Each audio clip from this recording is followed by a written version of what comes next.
Assalamualaikum warahmatullahi wabarakatuh. Salam sehat untuk kita semua. Ketemu lagi di ASN Knowledge. Pada video kali ini kita akan membahas tentang sistem kerja pada instansi pemerintah untuk penyederhanaan birokrasi. Ini berdasarkan pada Permenpan RB nomor 7 tahun 2022. Ini adalah aturan terbaru yang kita tunggu-tunggu setelah dilakukannya penyederhanaan birokrasi, yaitu berhubungan dengan bagaimana sistem kerja yang harus dilakukan pasca penyetaraan jabatan dari struktural ke fungsional. Latar belakang dari peraturan ini adalah yang pertama yaitu untuk mewujudkan tata kelola pemerintahan yang efektif dan efisien. Guna meningkatkan kinerja kepemerintahan dan pelayanan publik, perlu dilakukan penyederhanaan birokrasi. Penyederhanaan birokrasi dilakukan melalui penyederhanaan struktur organisasi, penyetaraan jabatan, dan penyesuaian sistem kerja. Nah, penyederhanaan struktur organisasi itu sudah dilakukan melalui penataan STK baru ya. Kemudian penyetaraan jabatan ini juga sudah dilaksanakan, yang mana pelantikannya dilakukan pada akhir tahun 2020 untuk kementerian dan lembaga di tingkat pusat, dan untuk pemerintah daerah dilakukan pada akhir tahun 2021. Dan penyesuaian sistem kerja adalah diatur dalam peraturan Permenpan nomor 7 tahun 2002 ini.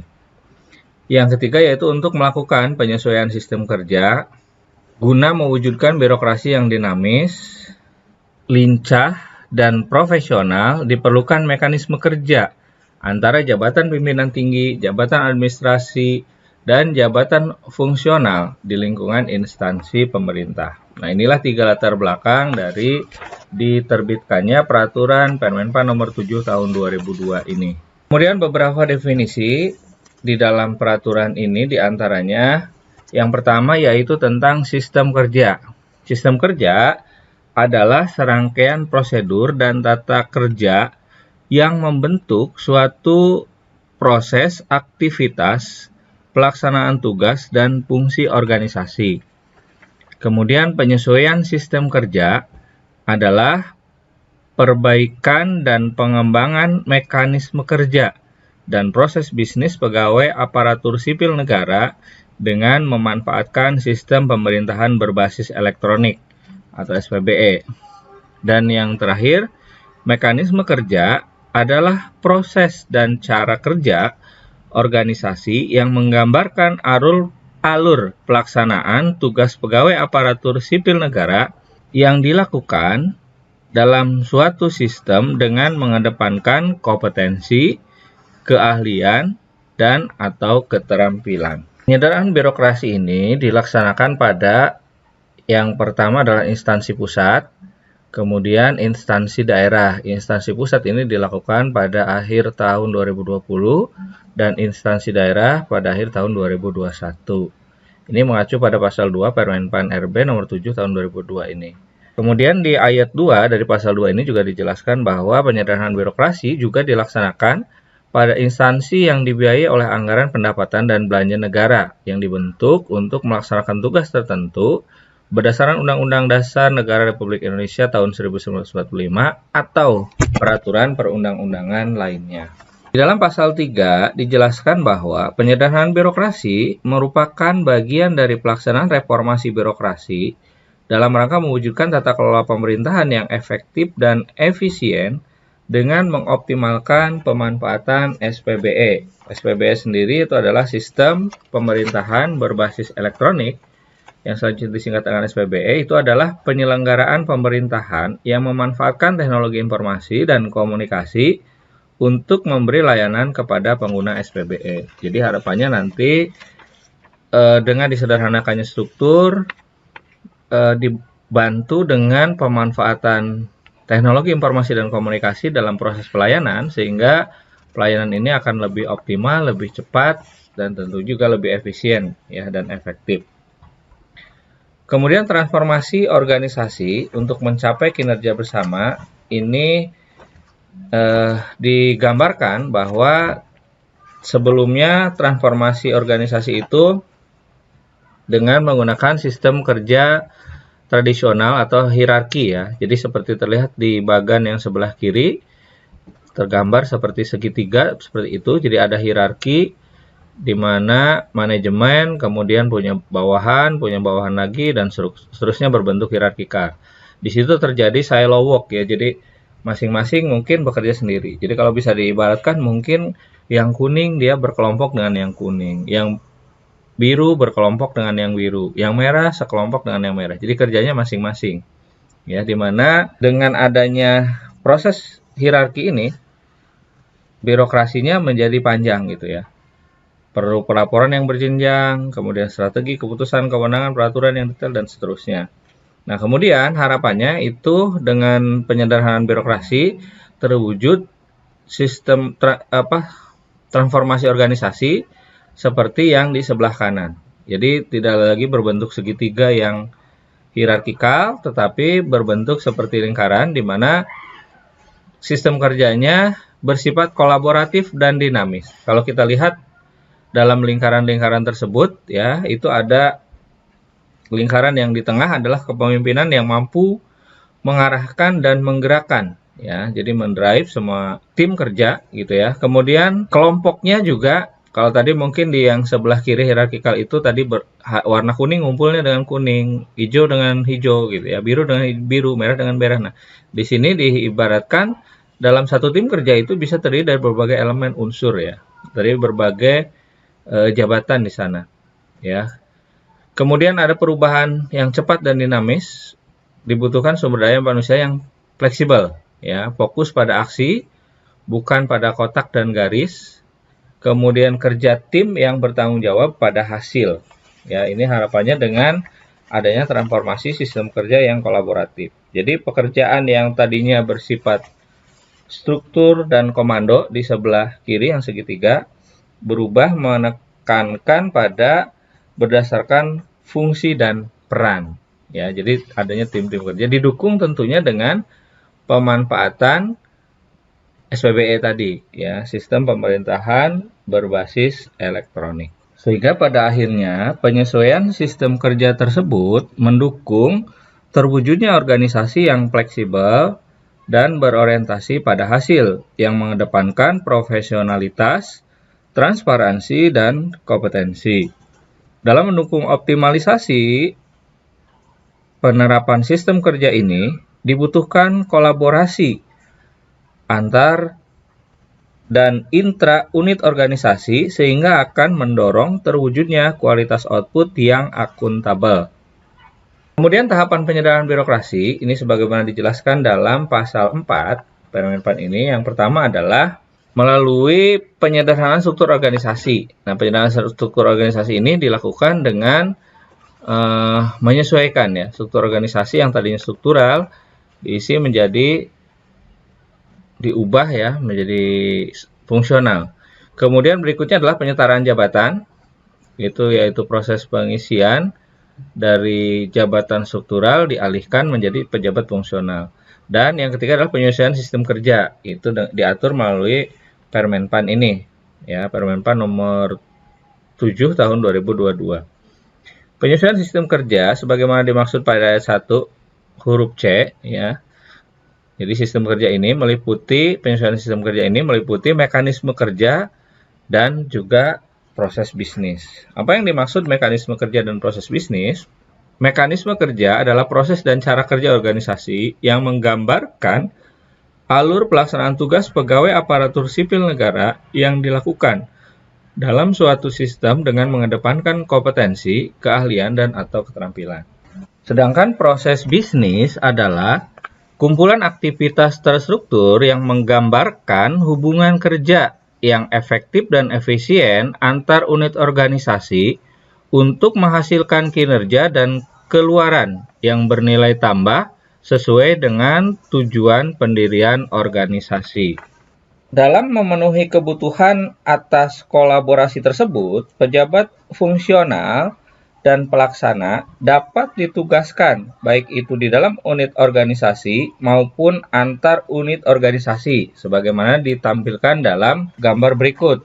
Jadi ada sifatnya kolaboratif, ya, fleksibel, dan juga dapat ditugaskan lintas unit organisasi ya. Sistem kerja setelah penyederhanaan birokrasi selain berorientasi pada hasil, juga harus tetap memperhatikan proses. Atas proses-proses yang dinilai menghambat pencapaian hasil, diperlukan rekayasa ulang. Setiap pegawai di dalam sistem kerja tersebut diharapkan memiliki kemampuan untuk beradaptasi dengan cekatan dalam menanggapi permasalahan baik dari internal maupun eksternal organisasi. Jadi diharapkan nantinya mekanisme kerjanya lebih lincah dan fleksibel. Kemudian berikutnya di pasal 5 dijelaskan bahwa sistem kerja itu digunakan sebagai instrumen bagi pegawai aparatur sipil negara dalam melaksanakan tugas dan fungsi unit organisasi pada instansi pemerintah setelah penyederhanaan struktur organisasi dan penyetaraan jabatan dalam rangka penyederhanaan birokrasi. Jadi penyetaraan jabatan ini adalah salah satu proses bagian daripada penyederhanaan birokrasi ya. Tujuannya adalah dalam rangka meningkatkan pelayanan publik. Berikutnya dalam pasal 6 dijelaskan maksud dan tujuan dari penyesuaian sistem kerja ini. Yang pertama adalah mewujudkan proses kerja yang efektif dan efisien. Kemudian yang kedua memastikan pencapaian tujuan, strategi, dan kinerja organisasi. Ketiga adalah mengoptimalkan pemanfaatan sumber daya manusia. Dan yang keempat adalah mengoptimalkan pemanfaatan teknologi informasi dan komunikasi melalui tadi sistem pemerintahan berbasis elektronik atau SPBE. Dalam pasal 7 dijelaskan tentang mekanisme kerja. Mekanisme kerja ini dilaksanakan dengan prinsip yang pertama adalah orientasi pada hasil, kemudian kompetensi, yang ketiga adalah profesionalisme, yang keempat adalah kolaboratif, yang kelima adalah transparansi dan juga akuntabel.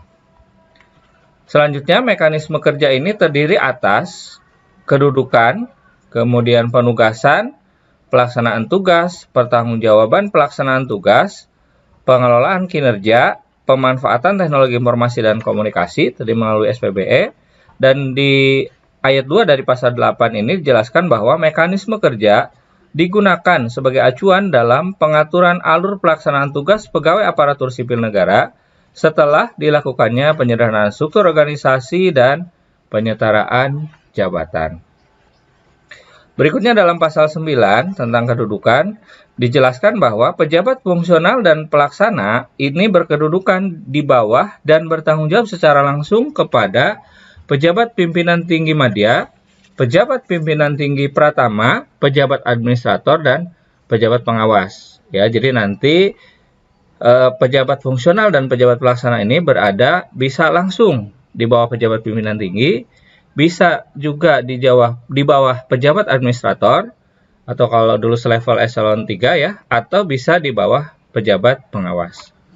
Kemudian dalam ayat 2 pasal 9 dijelaskan bahwa dalam hal pejabat fungsional diangkat untuk memimpin suatu unit kerja mandiri berdasarkan ketentuan peraturan perundang-undangan, pejabat fungsional tersebut dapat membawahi pejabat fungsional dan pelaksana. Misalnya contoh di Dinas Kesehatan itu ada unit UPTD ya. UPTD itu dikepalai oleh pejabat fungsional. Nah, pejabat fungsional tersebut tadi bisa membawahi pejabat fungsional ataupun pejabat pelaksana. Kemudian ayat 3-nya dari pasal 9 dijelaskan bahwa penentuan kedudukan dan tanggung jawab sebagaimana dijelaskan pada ayat 1 dan 2 di atas disesuaikan dengan struktur organisasi pada masing-masing instansi pemerintah. Pada pasal 10-nya dijelaskan bahwa kedudukan sebagaimana dimaksud dalam pasal 9 ditetapkan oleh pejabat pembina kepegawaian. Nah, rincian kedudukan sebagaimana dimaksud dalam pasal 9 dan 10 ini tercantum dalam lampiran yang merupakan bagian tidak terpisahkan dalam peraturan menteri ini. Kemudian selanjutnya pasal 12 tentang penugasan.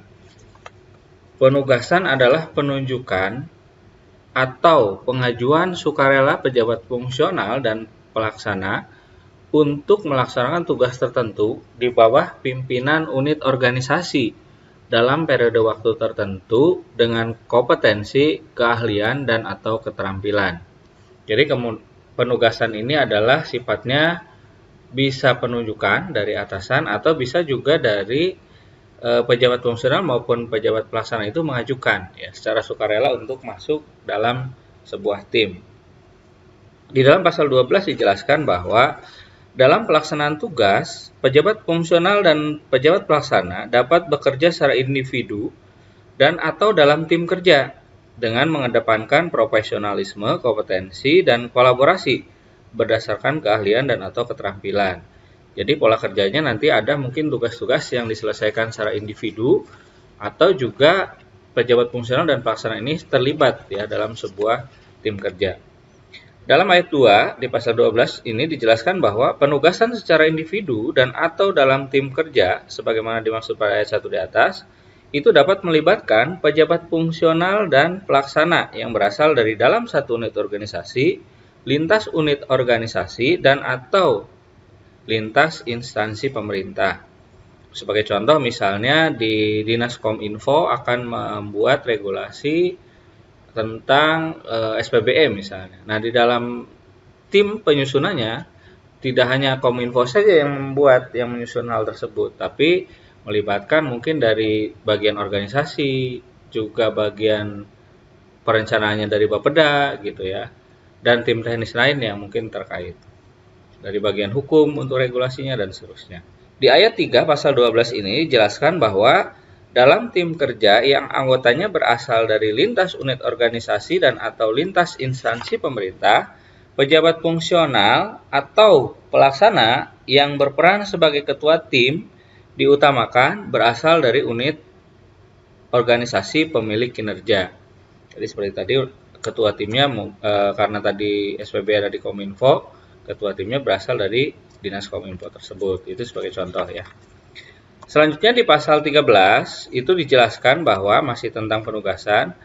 Ayat 1-nya, penugasan pejabat fungsional dan pelaksana dilakukan melalui penunjukan dan atau pengajuan sukarela.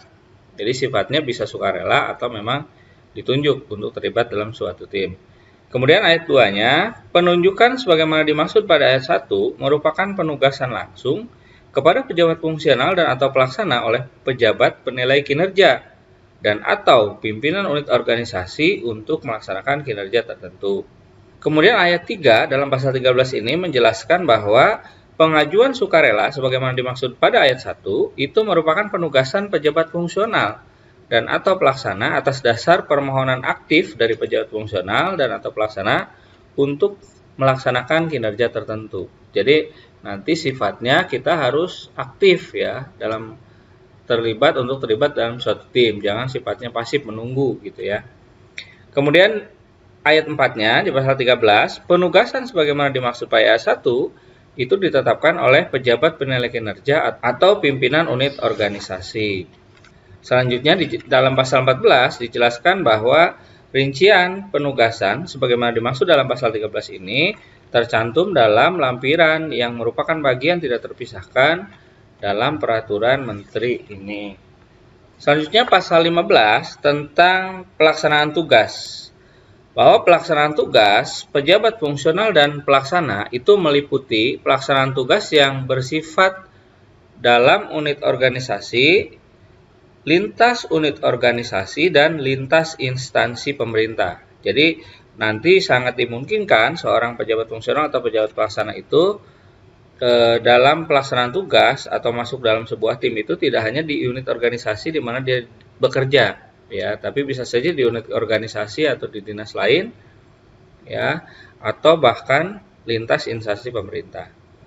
Kemudian ayat 2-nya di pasal 15 ini dijelaskan bahwa rincian dan tata cara pelaksanaan tugas sebagaimana dimaksud pada ayat 1 tercantum dalam lampiran yang merupakan bagian tidak terpisahkan dalam peraturan ini. Nah, mengenai pelaksanaan tugas, alur pelaksanaan tugas dalam mekanisme kerja pada instansi pemerintah untuk penyederhanaan birokrasi ini sudah ada di lampiran ya dari Permenpan ini digambarkan seperti pada tampilan berikut.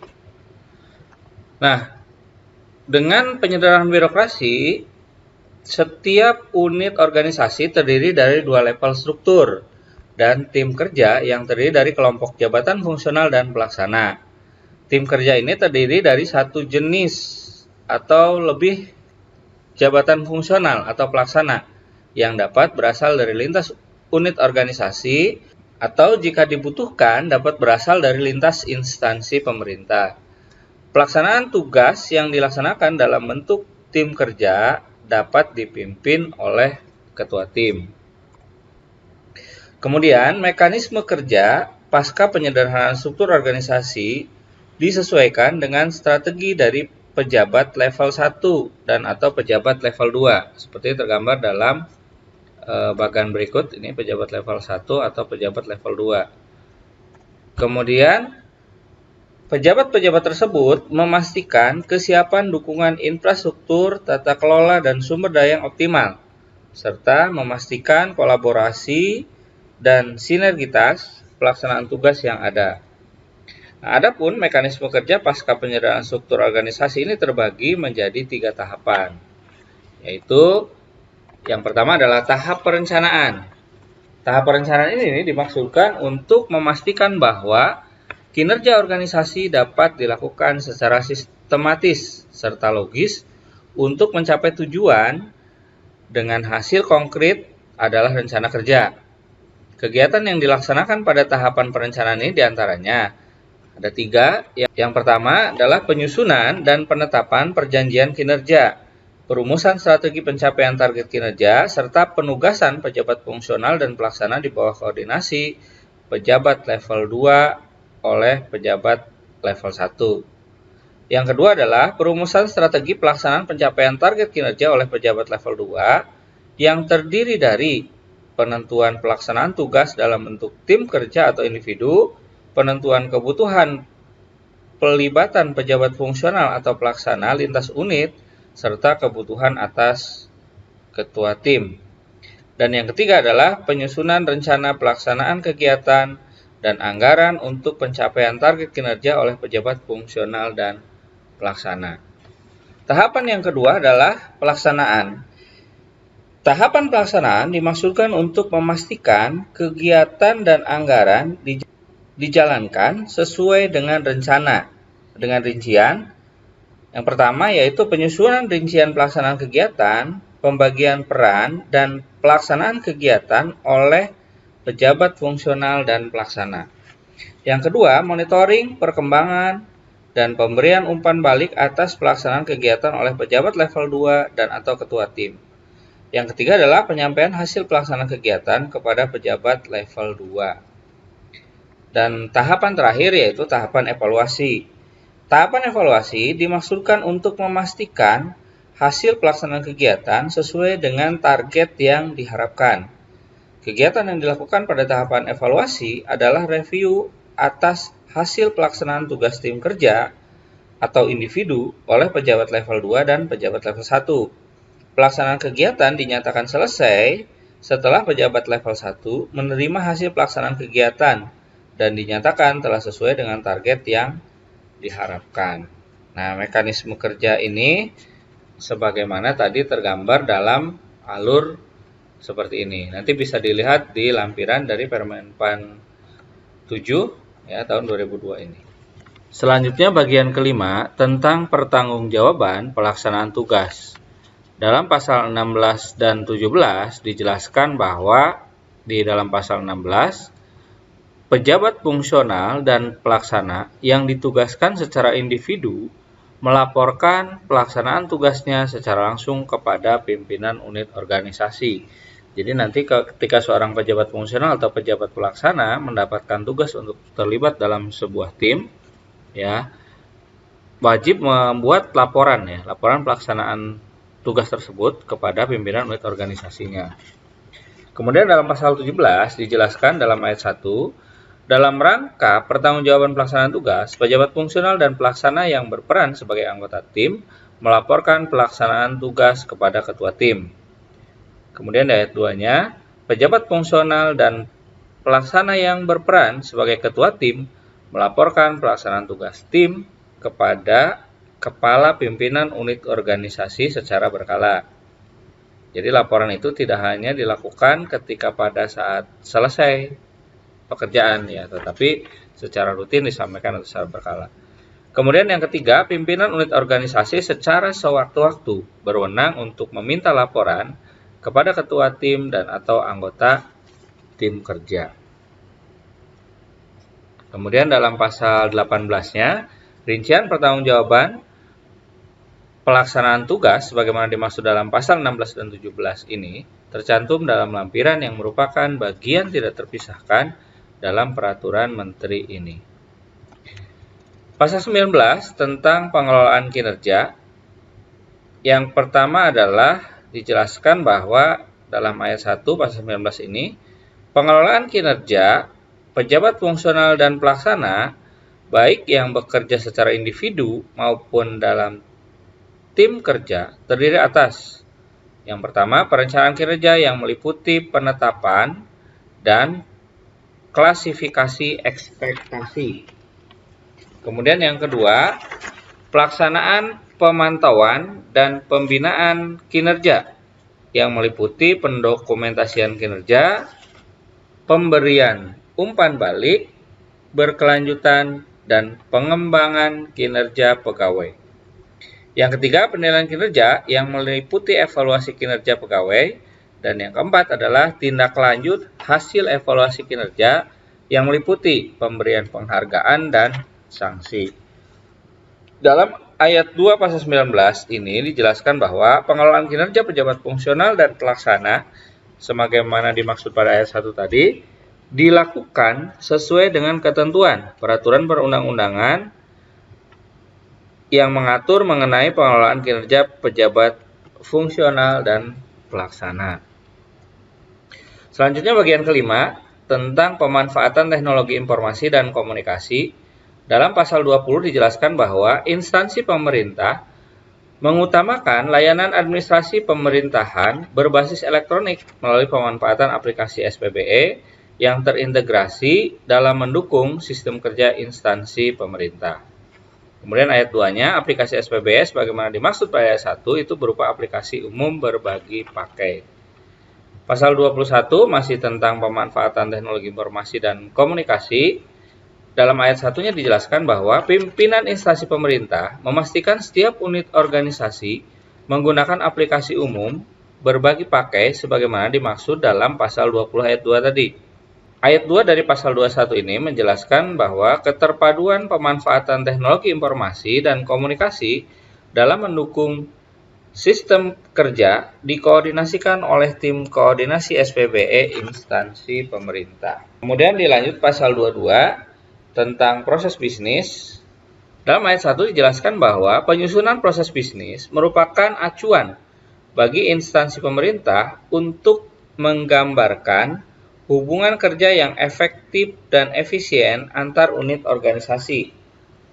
Kemudian ayat 2-nya dijelaskan bahwa untuk penyusunan sistem kerja sebagaimana dimaksud dalam pasal 4 sampai dengan pasal 21 yang tadi sudah dibahas ya, instansi pemerintah melakukan perbaikan dan pengembangan proses bisnis.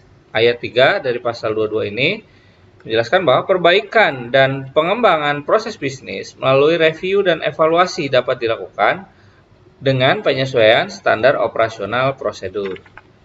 Ayat 4-nya, review dan evaluasi sebagaimana dimaksud pada ayat 3 dilakukan terhadap 1. Peta subproses, 2. Peta relasi, 3. Peta lintas fungsi, dan atau peta level 1 dan turunannya sesuai dengan metode yang digunakan.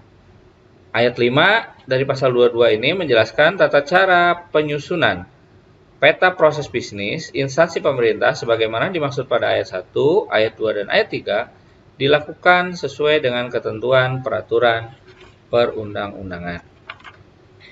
Kemudian dalam pasal 23 dijelaskan bahwa unsur kesekretariatan pada instansi pemerintah melaksanakan peran dukungan bagi percepatan pelaksanaan penyesuaian sistem kerja sebagaimana dimaksud dalam peraturan menteri ini.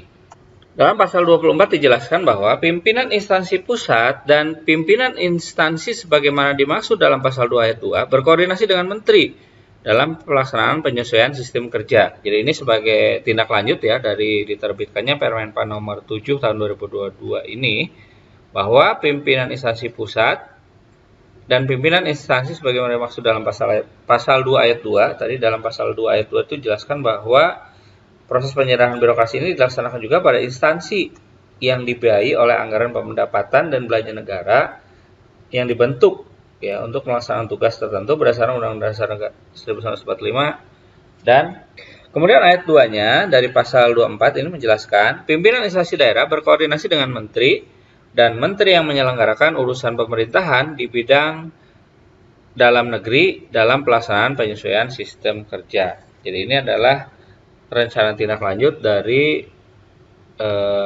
penyusunan sistem kerja ini. Ketentuan penutup pasal 25 dan 26 dijelaskan bahwa dalam pasal 25 setiap instansi pemerintah melakukan pengaturan penyusunan sistem kerja berdasarkan peraturan menteri ini paling lambat 1 tahun terhitung sejak peraturan menteri ini diundangkan. Dalam pasal 26-nya dijelaskan bahwa pada saat peraturan menteri ini mulai berlaku, ketentuan mengenai peran koordinasi sebagaimana dimaksud dalam pasal 28 Peraturan Menteri Pendayagunaan Aparatur Negara dan Reformasi Birokrasi Nomor 17 Tahun 2021 tentang penyertaan jabatan administrasi ke dalam jabatan fungsional dicabut dan dinyatakan tidak berlaku. Dalam pasal 28 Permenpan RB Nomor 17 Tahun 2021 dijelaskan bahwa pejabat administrasi yang mengalami penyertaan jabatan melaksanakan mekanisme koordinasi dan pengelolaan kegiatan sesuai dengan bidang tugasnya sampai dengan peraturan yang mengatur mengenai penyerahan birokrasi berlaku. Kesimpulan dari setelah berlakunya Permenpan RB nomor 7 tahun 2022 ini adalah diantaranya yang pertama, penyerahan birokrasi itu dilaksanakan melalui 3 tahapan. Dengan penyelesaian sistem kerja merupakan tahapan terakhir. Kemudian yang kedua, penyesuaian sistem kerja itu dilakukan melalui perbaikan dan pengembangan mekanisme kerja dan proses bisnis dengan memanfaatkan sistem pemerintahan berbasis elektronik atau SPBE. Yang ketiga, dengan adanya penyesuaian sistem kerja tersebut, diharapkan pelaksanaan tugas pejabat fungsional dan pelaksana dilakukan dalam satu sistem kerja dengan mengedepankan kompetensi, keahlian, dan keterampilan.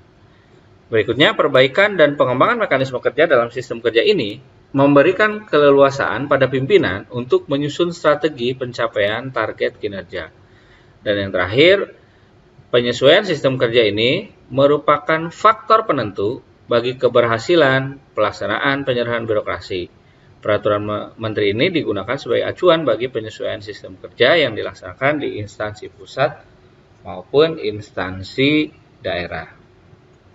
Nah, untuk sementara demikian yang bisa kita ulas dari Peraturan Menteri Pendayagunaan Aparatur Negara dan Reformasi Birokrasi Nomor 7 Tahun 2022 tentang sistem kerja pada instansi pemerintah untuk penyerahan birokrasi. Lebih lengkapnya bisa diunduh pada link yang disertakan dalam deskripsi video ini. Terima kasih atas perhatiannya. Silahkan subscribe dan share. Sampai ketemu di video-video selanjutnya. Jangan lupa untuk subscribe dan share. Terima kasih. Wassalamualaikum warahmatullahi wabarakatuh.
atau peraturan perundang-undangan lainnya.